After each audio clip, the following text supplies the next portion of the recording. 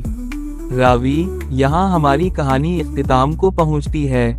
میں امید کرتی ہوں کہ کہانی آپ کو پسند آئی ہوگی۔ ہمارا ساتھ دینے کے لیے ویڈیو کو لائک اور چینل کو سبسکرائب کرنا نہ بھولیں۔ انشاءاللہ اگلی کہانی میں پھر ملیں گے۔ اس وقت تک الوداع۔